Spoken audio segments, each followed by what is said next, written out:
Yo, what's good, YouTube? Welcome back to the channel. Welcome back to another reaction video.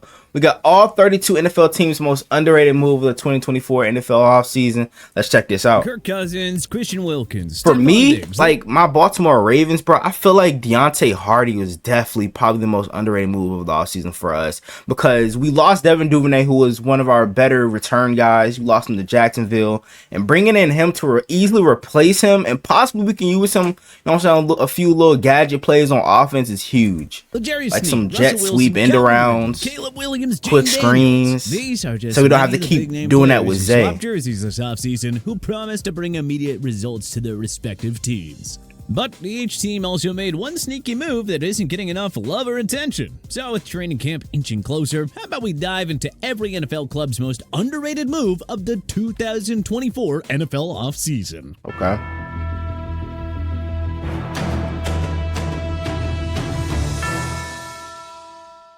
Arizona Cardinals signing Mack Wilson Sr. Arizona signed the former New England Patriot to a 3-year deal worth $12.75 million. And boy, does it have the chance to be the I think he was a former Brown as well. I think that's the only reason why Mack had 3.5 sacks in New England last year and garnered a superb Pro Football Focus grade of 81.5, despite only playing. I don't really believe in PFF grades for because some of them time coming in the desert, Wilson could most certainly assert himself as a Pro Bowl talent. Atlanta Falcons drafting Braylon Trice. Oh, for sure, bro. He was one of my favorite edge rushers coming out of the draft class. Easily top 5 for me, bro. Watched him at and understandably scrutinized. But GM Washington kind of made up for it by snagging Washington edge rusher Braylon Trice in round 3 at number 7. That made up for them not drafting the edge rusher in the first round with Dallas Turner. Ball and could easily emerge as the next star pass rusher on an Atlanta team that looks poised to win its first NFC South Division crown in 8 years. Baltimore Ravens drafting TJ Tampa. Mock draft enthusiasts will recall that Tampa was a trendy pick to be gone by the. He was supposed to go in the second round too. Instead, the Iowa State corner. I don't know how he dropped to the 4th. In round 4 at number 130 overall. At 6'1" and 194 pounds, Tampa has the ideal combination of size and speed to give Baltimore a third superstar defensive back to complement Kyle Hamilton and Marlon Humphrey. Buffalo Bills signing Marquez Valdes-Scantling. I mean, he's definitely going to replace Gabe Davis for them, like with the deep threat and shit. MVS signed a 1-year deal with the Bills worth up to $4.5 million. Keon Coleman and Curtis Samuel headline the Bills' new-look receiving core. But hey, don't sleep on Valdes-Scantling here. He can change the game at any point with his ability to stretch the field, and MVS's speed will go hand-in-hand with Josh Allen's rocket arm and ability to extend plays. Don't be shocked if MVS turns in a career year with the Bills. Carolina Panthers drafting Jonathan Brooks. The Panthers traded for Deontay Johnson and moved up to take South Carolina wideout Xavier Legette with the number 32 pick. We absolutely loved both those. And Jonathan Brooks might have gone a little earlier too if he didn't tear his ACL. Oregon's sneaky good last year was getting Texas running back Jonathan Brooks with the number 46 pick. Chuba Hubbard was the top of the second round, possibly. Brooks has the potential to emerge as a workhorse 1,000-yard back, which would take plenty of pressure off of Bryce Young. The Chicago Bears signing DeAndre Swift. Newcomers Caleb Williams, Rome Odunze. They needed a true number 1 back. But come on, let's not overlook the addition of DeAndre Swift. Swift had a career-high 1,049 rushing yards and 5 rushing TDs in Windy City last year. Don't underestimate the impact that he can make as a running back in Chicago's rush-heavy offense, especially with opposing defenses needing to focus mostly on stopping the Bears' aerial attack. The Cincinnati Bengals signing Zach Moss. Zach Moss was good for the Colts last year when Jonathan Taylor was dealing with injuries. In Indianapolis with Jonathan Taylor missing time, racking up 794 rushing yards and 5 touchdowns. Now that he is the undisputed RB1 in Cincy, Moss should have another career year in 2024. Had a bargain $4 million too. Cleveland Browns trading for Jerry Jeudy. After a lackluster 4-year stint with the Denver Broncos, Jeudy was traded. Maybe Jerry Jeudy wasn't motivated at all in Denver. 6th-round picks. Jeudy was then handed a 3-year extension. But I don't know how much that's going to get better him getting traded to Browns, who desperately needed a number 2 receiver to take some of the load off Amari Cooper. Jeudy was stuck with awful QB play during most of his tenure in Denver, but he should finally go off and emerge as a consistent 1,000-yard receiver with his new team. Dallas Cowboys drafting Cooper Beebe. The Cowboys bolstered their O-line depth by landing. I didn't know about him till the Per Pro Football Focus, Beebe allowed only 2 total sacks and 1,259 pass blocking snaps over the last 3 seasons. This has the chance to be a massive steal for a Dallas team that knows better than anyone else on how to draft and develop offensive linemen.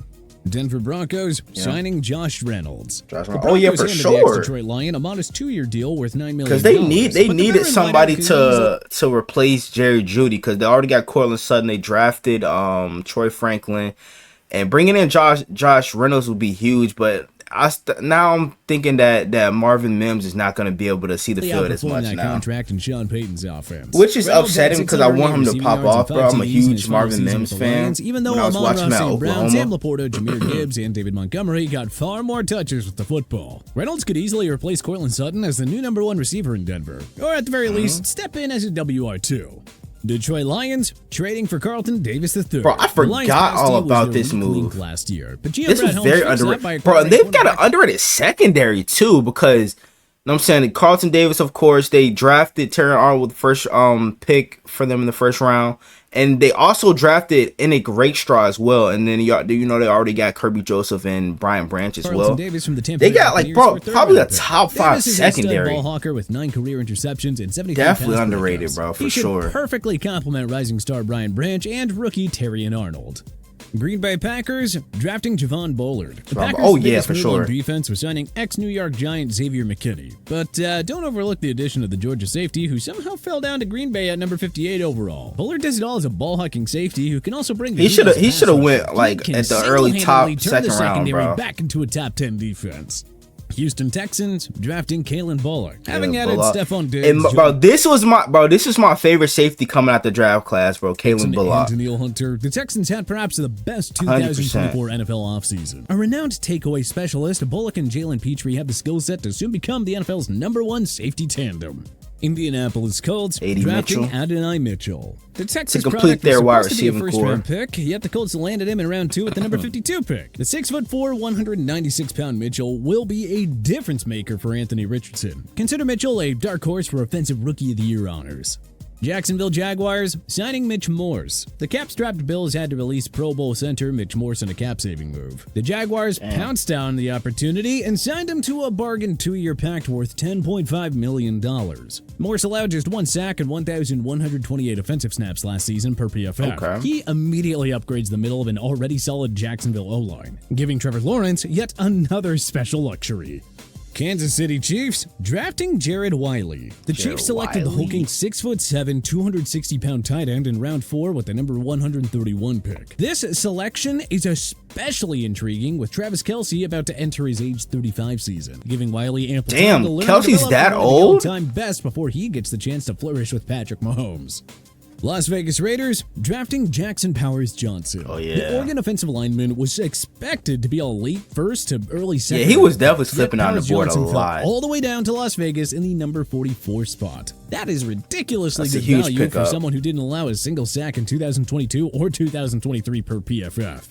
Los Angeles Chargers signing. I was sad to see him go because he dealt with injuries from 2020. Well, not 2021, and then just kept dealing with injuries back to back to back. Tore his Achilles last year. I'm just hoping he can stay healthy and pop off for the Chargers, bro.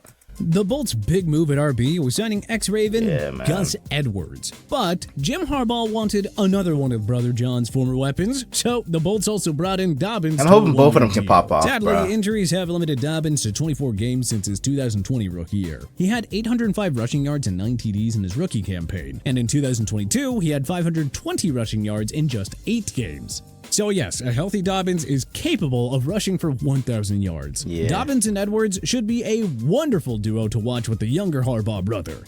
Los Angeles Rams signing Tre'Davious White. Following his release from Buffalo, White signed a 1-year he injury problems with him as well. White to 21 total games over the last 3 years. Been a problem with him staying healthy. If he can stay healthy, well, the Rams may be rewarded with vintage Tre'Davious White, who just might regain his Pro Bowl form on a stacked LA defense.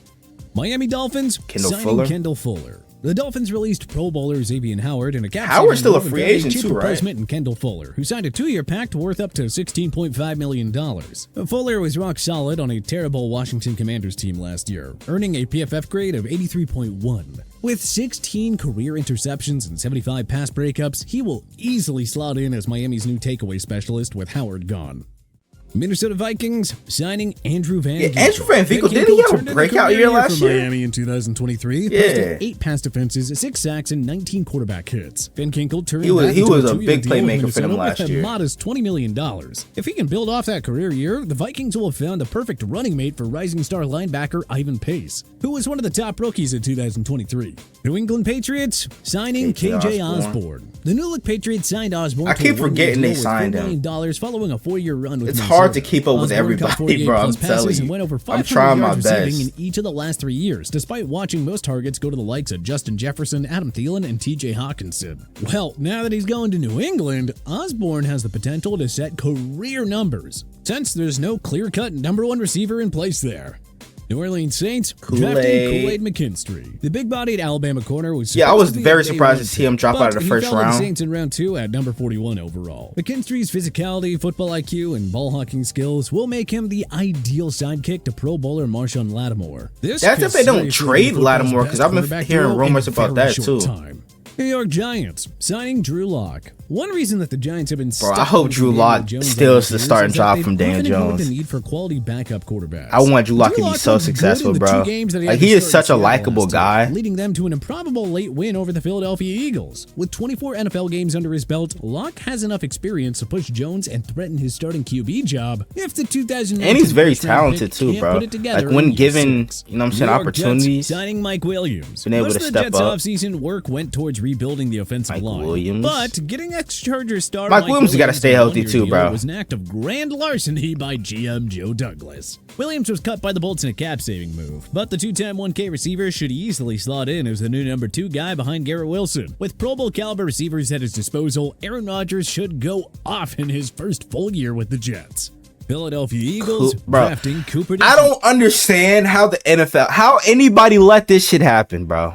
How did they let the Eagles get Cooper DeJean along with Quinyon Mitchell? Like, what, bro? Like, one of the best. Like, he's not. I don't even think he's like a true corner or safety. He's just a fucking DB, bro. Like, he can play fucking everything. He's a superstar. He's an athlete. Like, how did they let Cooper DeJean fall to them? Come on now. It's unfair that the Eagles got both Quinyon Mitchell and. Like, come on, like, bro, this is not fair. They're playing Madden franchise in real life. With Mitchell, Darius Slay, and CJ Gardner-Johnson. And they got CJ back too. The number 40 overall pick could emerge as an elite shutdown corner. Pittsburgh Steelers drafting Roman Wilson. The Steelers have a ridiculous history of drafting stud wide receivers after round 1, so pardon us for being awfully excited about the Roman Wilson pick. The Michigan product had 789 receiving yards and 12 TDs in a rush-first Michigan offense last season. Now that's really good for him. Every chance to become Pittsburgh's number 2 receiver behind George Pickens, with Deontay Johnson now gone. The San Francisco 49ers signing Devontae Campbell. When did this move happen? By the Packers in a cap-saving move, Campbell joined the rival 49ers on a one. That's maybe a move for them because they probably don't know if Greenlaw is going to be ready to go by the start of the season because of him tearing his Achilles in the Super Bowl. Linebacker should form a nightmare of a linebacker tandem with superstar Fred Warner. Campbell's leadership and clutch performances could make him the final piece of the 49ers Super Bowl championship puzzle. Real good chance Green Bay regrets letting Campbell walk to San Fran.